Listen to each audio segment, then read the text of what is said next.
Tangan di belakang, tangan belakang. Turun. Turun.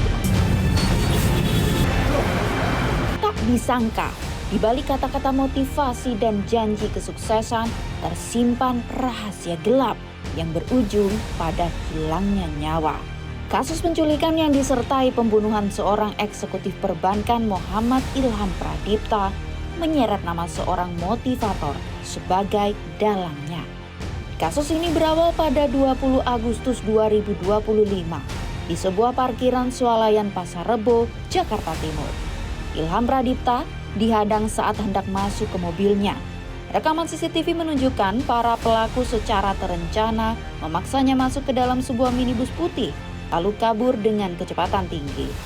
Kurang dari 24 jam kemudian, pada 21 Agustus 2025, jasad Ilham ditemukan di area persawahan Bekasi. Tengkurap, berarti tangan dilakban, ini dilakban, sama kaki dilakban. Ada bekas mobil lewat. Oh gitu. Tapi nggak jauh sih, nggak jauh. Dari hasil otopsi, tim forensik menemukan adanya luka lebam akibat benda tumpul di bagian leher dan dada korban. Luka ini jadi penyebab kematian karena adanya tekanan pada tulang bagian leher dan dada sehingga korban kesulitan bernapas.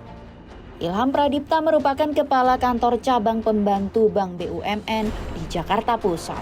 Selama lebih dari 13 tahun mengabdi, karir Ilham terbilang cemerlang. Dengan rekam jejak yang gemilang, kepergiannya yang tragis tentu sangat mengejutkan keluarga. Teman-temannya juga kasih penilaian, suami saya itu orangnya baik, sangat baik, banyak kesaksiannya. Jadi harapan saya ketika pelaku udah ketemu, dihukum setimpal, berat-beratnya. Karena suami saya orang baik, tapi diperlakukan dengan cara tidak baik sampai kehilangan nyawa. Polda Metro Jaya berhasil menangkap 15 tersangka yang diduga terlibat penculikan dan pembunuhan ini.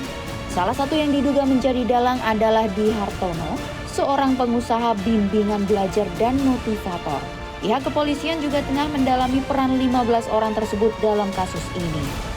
Yang jelas, kami sudah membenarkan tadi bahwa saudara DH adalah seorang pengusaha atau salah satu bidang usahanya adalah bimbel online. Ya, ada 15 orang yang diamankan.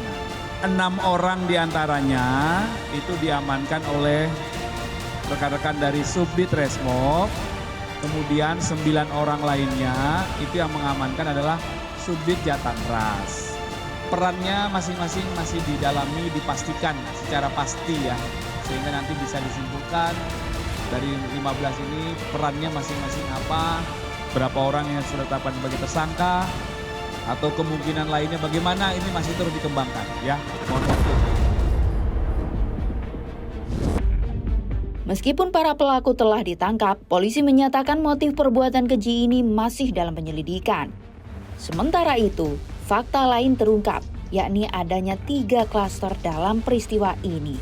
Mulai dari pengintaian, penjemputan paksa, hingga proses eksekusi. Psikolog forensik Reza Indragiri menganalisis ada 2 kemungkinan motif yang melatar belakangi perbuatan keji ini.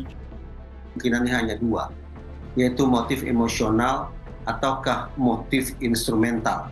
Seandainya kita bersepakat ada 3 atau 4 klaster pelaku, maka sudah barang tentu di klaster kedua, yaitu klaster eksekutor, mereka yang berhadapan, bersentuhan, dan berkonfrontasi langsung dengan pelaku, boleh jadi target mereka sekaligus motif mereka adalah mendapatkan manfaat secara finansial dari aksi jahat yang mereka lakukan.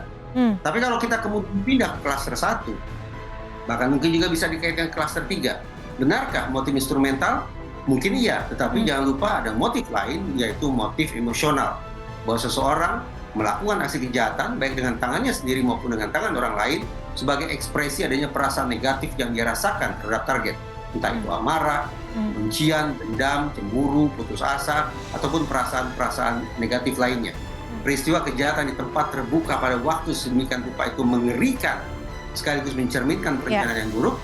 Adakah kemungkinan bahwa para pelaku alias eksekutor sebelum melancarkan aksinya pada waktu tersebut menenggak minuman keras ataupun narkoba jenis tertentu yang membuat mereka tidak cukup punya kemampuan berpikir matang guna memastikan mereka bisa berlangsung secara aman.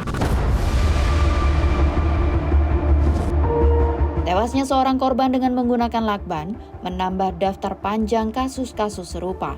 Sebelumnya pada 8 Juli lalu, seorang diplomat Kementerian Luar Negeri juga ditemukan tewas mengenaskan dalam keadaan terikat lakban.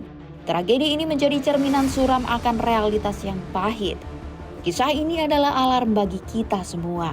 Sebuah pengingat untuk selalu waspada dan berhati-hati karena kejahatan bisa mengintai siapapun, kapanpun, bahkan dari sosok yang paling tidak kita duga sekalipun.